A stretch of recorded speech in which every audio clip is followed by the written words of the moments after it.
Bonjour à tous, infiniment heureux de vous retrouver pour partager avec vous le Chitat du jour. Aujourd'hui nous sommes le Yom Shishi le vendredi, mais nous allons faire ensemble également le Chitat de demain, Yom Shabbat Kodesh de la Parashat Korach.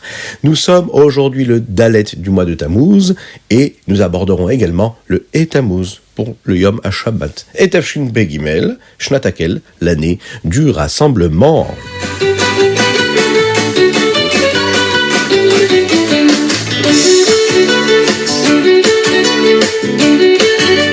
Et nous allons commencer tout de suite avec le Chumash. Alors, Akadosh Baruch Hu a dit à Moshe Rabbeinu de remettre le bâton d'Aaron, vous savez, le fameux bâton qui a fleuri hier avec les amandes. Il lui dit, donne-lui, pour rappeler à tout le monde qu'Akadosh Baruch Hu veut que Aaron soit le Kohen Gadol. Les bénis Israël ont réalisé maintenant que c'est Akadosh Baruch Hu qui ne voulait pas que tous les bénis Israël soient de Kohanim, mais qu'il y avait vraiment des êtres particuliers qui étaient choisis pour ceci. Ils avaient peur d'entrer dans le Mishkan par erreur et d'être punis pour cela. Akadosh Baruch Hu a donc demandé à Moshe de rappeler aux Lévi'im quel était leur travail, afin qu'ils puissent s'assurer que personne n'entre dans le Mishkan par erreur. Maintenant, Akadosh Baruch Hu dit aux bénis Israël les cadeaux qu'ils doivent donner aux Kohanim. Et nous allons voir ensemble quels étaient ces cadeaux qu'il fallait offrir aux Kohanim. Il y avait des parties de certains korbanot qu'on apportait. Il y avait la terouma, vous savez, une partie de l'huile d'olive, du vin et du grain de chaque juif qui apportait. Il y avait ce que nous appelons les bikurim, les prémices.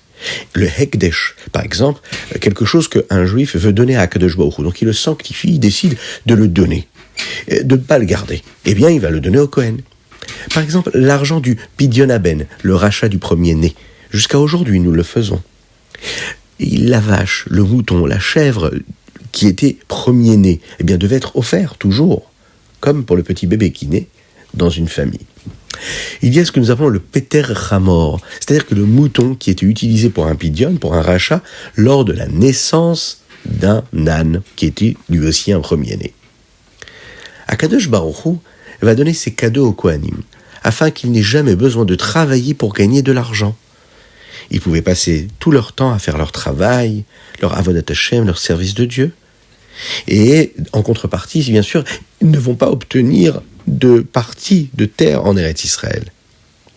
Ils ne pourront pas non plus garder les choses qu'ils allaient gagner dans les guerres que les bénis Israël allaient faire. Ils n'avaient pas le droit de posséder quoi que ce soit. Ils appartenaient à Akadosh Baruch Hu. Ani chelkecha venachalatra.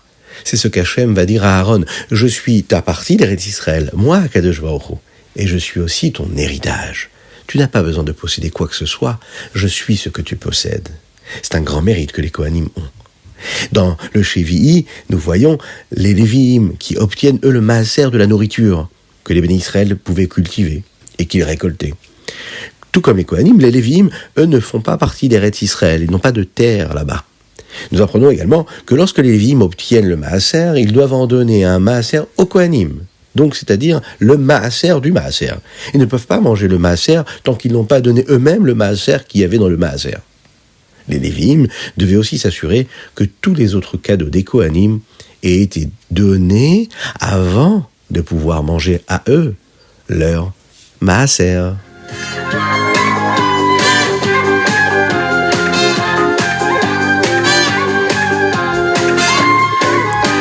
Et nous passons tout de suite au Teilim du jour aujourd'hui. C'est très important, vous vous rappelez, de lire les Teilim.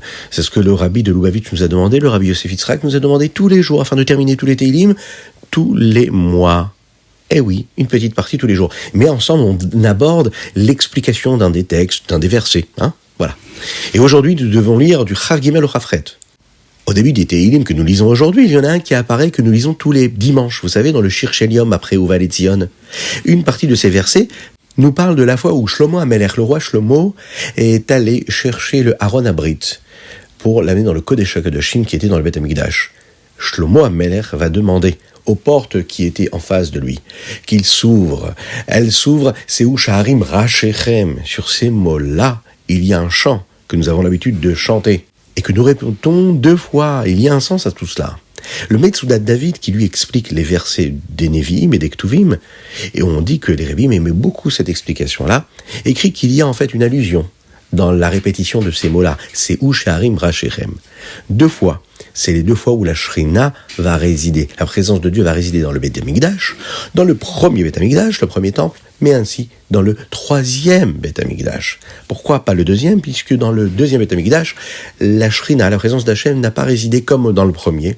Et elle n'a pas résidé comme elle va résider, Bezrat Hashem, très prochainement dans le 3e Beth Amikdash. Alors vous voyez, on a de la chance, Bezrat Hashem, on aura l'occasion très rapidement d'avoir l'occasion de vivre la présence d'Akadosh Baruch Hu. Ce que nous pouvons développer sur le Teilim de demain, c'est-à-dire qui correspond au 29 jusqu'au 34, Haftet Lamed et Dalet, une petite histoire que nous allons partager ensemble. N'hésitez pas à la raconter à table Shabbat. Le rabbi Rayatz, le rabbi Yosef Yitzhak, qui était le beau-père du rabbi de Lubavitch actuel, a raconté cette petite histoire. Un jour, le Hadmour Haim Saï, le fils du rabbi Shlomo Zalman de Liadi, le fondateur de la Chassidut Chabad, quand il avait l'âge de 7 ou 8 ans, il a fait la tfila. Il a fait une telle tfila qui était longue, plus longue que d'habitude. Quand il avait 7 ou 8 ans, vous imaginez ? C'est-à-dire qu'il s'est approfondi, il a passé plus de temps à dire les mots, à se concentrer. Quand il a fini cette tfila, une personne qui était là-bas lui a demandé « Mais pourquoi est-ce que tu as pris tellement de temps pour faire ta tfila ?» Le Hadmour Haim Saï de répondre qu'il s'est arrêté à un moment pendant la tfila pour réfléchir à ce qu'il est en train de dire. Et donc ça a causé cette tfila aussi longue. Alors on lui a demandé, mais dans quelle partie tu t'es arrêté? Il a dit, c'est dans un des versets des Teilim du jour, qui correspond à ce que nous lisons aujourd'hui, dans le chapitre 30, Lamed, Perek Lamed. Et juste avant Baruch She'amar, nous lisons, Hashem Elokai Shivati Alecha Vatir Pa'eni. Le Hadmour Haim Saï a pensé au mot Vatir Pa'eni. Vatir Pa'eni, ça veut dire qu'Akadosh Baruch Hu nous réfoua, nous guérit. Mais il s'est dit que on pouvait expliquer les choses différemment. Le mot Rifayon vient aussi du mot Vatir Pa'eni. Et Rifayon, c'est quelqu'un de faible, qui a une faiblesse, ou bien qui affaiblit quelque chose. Alors il s'est dit, moi je vais expliquer différemment. Il dit, Karati Alecha Hashem, je t'ai appelé. Et toi, Vatir Pa'eni, tu as affaibli mon Yetzer Hara. Et de se dire qu'Akadosh Baruch Hu, en fait, nous donne les forces de gagner notre Yetzer Hara, notre mauvais penchant. Il peut l'affaiblir. On doit demander à Dieu de nous aider à affaiblir le mauvais penchant. Très bientôt, lorsque Mashiach arrivera, Hachem prendra le mauvais penchant et il le fera disparaître complètement. On va gagner ce combat contre le mauvais penchant. Hachem va nous aider afin qu'il s'affaiblisse. Et la seule chose qu'on a à faire, nous, aujourd'hui, c'est de se comporter le mieux possible, et d'écouter le moins possible le Yetzer Hara, et surtout écouter le bon penchant qui est toujours là avec nous. Il faut écouter sa voix.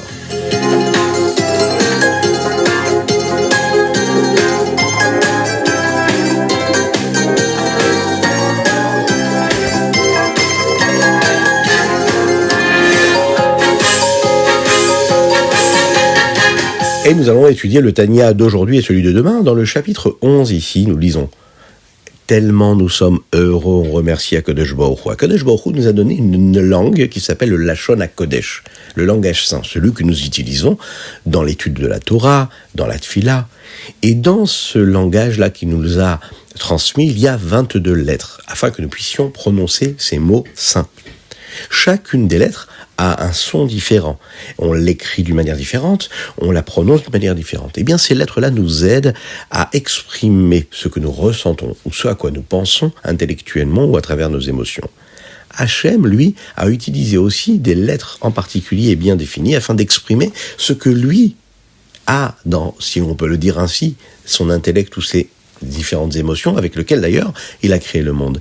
Eh bien, les formes, eh bien, les sons, eh bien, toutes ces différences qu'il y a dans les différentes lettres, c'est ce que Akadosh Baruch Hu a utilisé pour créer le monde, et elles apparaissent de manière différente, et elles nous permettent de voir chaque chose d'une manière différente.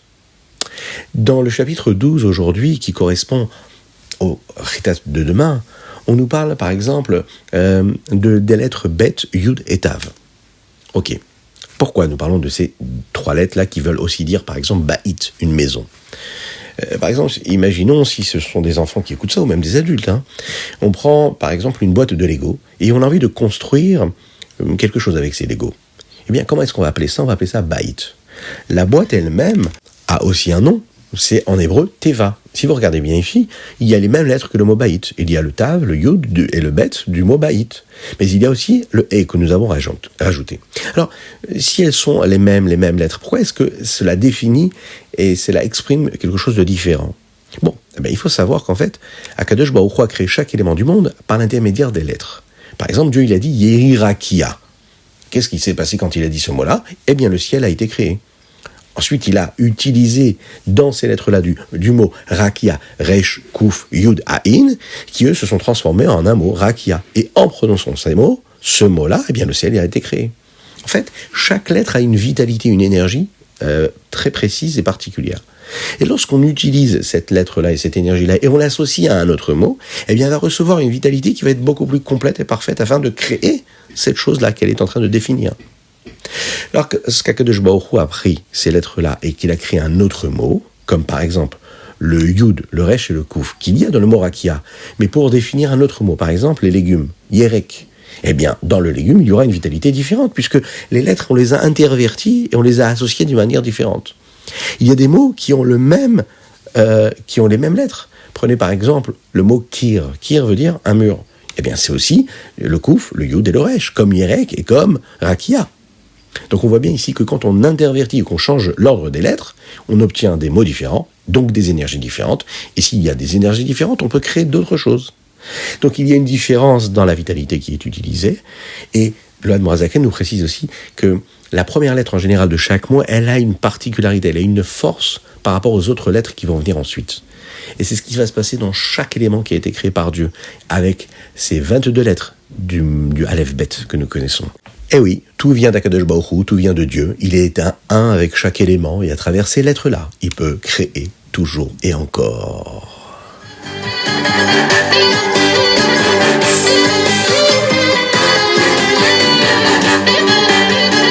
Et nous allons passer tout de suite au Yom Yom, mais n'oubliez pas, avant cela, nous sommes aujourd'hui vendredi, et il ne faut pas oublier de mettre 2 pièces dans la tzedaka pour aujourd'hui, mais aussi pour Shabbat. Donc, 2 petites pièces dans la tzedaka, et Mashiach arrivera. 2 petites pièces dans la tzedaka, et Mashiach arrivera. Le Hayom Yom maintenant, celui du 4 Tammuz, eh bien, nous parle de la force particulière que Dieu nous a donnée quand on part en shlichut.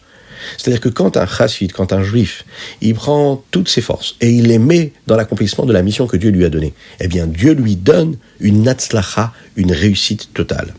S'il arrive par exemple dans un endroit, dans une ville qui est très très grande, et qu'il a besoin de beaucoup d'énergie et beaucoup de force, Hachem, il va lui donner toutes ses forces par le mérite des patriarches. C'est pour cette raison qu'il pourra lui transformer toute la ville entière dans laquelle il se trouve. Vous imaginez la force qu'on reçoit. Et dans le 5 Tammuz, le Yom Yom, le Rabbi Lubavitch va nous donner ici un conseil. Quel est le chemin le plus convenable pour avoir une bonne parnassa, bien gagner notre vie, Bezrat Hashem, ce qu'on souhaite à chacun. Lorsqu'un juif il fait ce qu'on lui demande de faire, alors Hashem aussi, lui, fait ce que lui doit faire. Si un juif il accomplit la Torah et les mitzvot, eh bien Dieu aussi, il est censé nous donner la parnassa, eh bien il nous donnera ce que lui doit faire. Un jour, un des élèves du Admorazaken est rentré en yichidut, en entrevue. C'est-à-dire une réunion privée. Il s'est plaint devant l'Admorazaken, il lui a dit, voilà, la parnassa elle est difficile, j'ai du mal à gagner ma vie. L'Admorazaken lui a répondu, Akadosh Baruch Hu a besoin que tu étudies la Torah, que tu accomplisses les mitzvot. Alors, il te donnera la parnassa. Toi, tu fais ce que tu as à faire, et lui, il fera ce qu'il a à faire. Toi, tu fais ton job, et lui, il fera son job. Bien sûr que c'est de façon différente que tout cela se passe.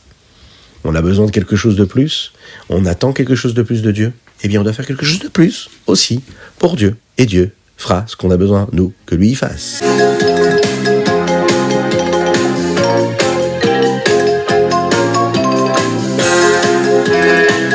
Et nous passons tout de suite au Rambam. Aujourd'hui, nous apprenons les Ilchot Kiddush Chodesh. Nous sommes dans le 6e, 7e et 8e chapitre. On va le dire en un mot. Ici, dans le Rambam, nous commençons à apprendre comment est-ce que cela fonctionne. Ce grand tableau-là qui nous permet de connaître le calendrier de l'année juive. Il y a un Bet Din, un tribunal, qui lui connaît tous les petits détails et qui sait ce qu'il faut faire pour compter et nous dire quel jour sera le jour de Rosh Chodesh. Dans le Rambam de demain, nous sommes toujours dans les Kiddush HaChodesh et dans les chapitres 9, 10 et 11, le Rambam va nous montrer comment on termine d'apprendre toutes ces lois qui nous permettent de constituer ce calendrier hébraïque. Et aujourd'hui, nous comprenons aussi quand est-ce que nous commençons à définir le printemps. Le Bet Din utilise pour cela, pour décider quand est-ce que ce sera le printemps, ce qui lui permettra de définir si on sera dans une année Me'uberet, dans laquelle il y aura 2 mois de Hadar, par exemple, ou pas. S'assurer que Pessah tombe toujours pendant un mois qui lui nous rappelle que nous sommes déjà dans le printemps. La Chag Pessah, c'est Chag Aviv. Aujourd'hui, nous allons étudier également dans les halachot ce qui correspond aux complications qu'il peut y avoir lorsqu'on veut sanctifier le mois et définir que c'est un jour de Rosh Chodesh. Comment est-ce que le Beit Din sait où est-ce que se trouve la lune et où est-ce qu'elle doit être et comment est-ce qu'elle doit apparaître afin de s'assurer que les témoins qui sont venus nous dire que c'était vraiment là maintenant la lune, que ce soit un bon témoignage.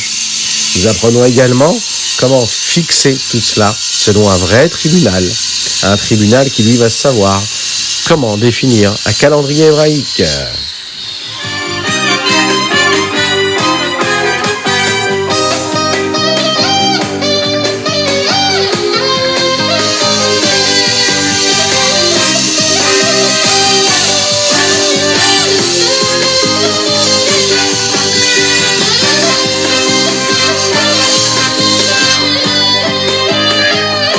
Et voilà, c'était le Chita du jour. J'espère que vous avez passé un bon moment. La dédicace du jour, elle est pour la Refoua Shelema de Avraham Nissim Ben Sultana. Nous allons penser également à Kadosh Baruch Hu. Il va nous aider pour qu'Hachem y fasse et qu'il emmène une bracha totale et complète à Dylan Ben Moshe, qu'Hachem il envoie tout ce que chacun a besoin, qu'on puisse passer un Shabbat de joie, de sérénité, de tranquillité, de paix dans les foyers, un Shabbat de joie véritable, qu'on puisse chanter, danser et qu'on puisse bien sûr se réjouir avec la venue de Mashiach. N'oubliez pas d'envoyer vos dédicaces. Associez-vous à la diffusion de cette Torah-là, du Chitat. Vous imaginez le mérite que vous avez? Envoyez-nous une petite dédicace, cliquez sur les liens si vous voulez participer, faire un don. Soyez bénis pour cela. À très très très bientôt.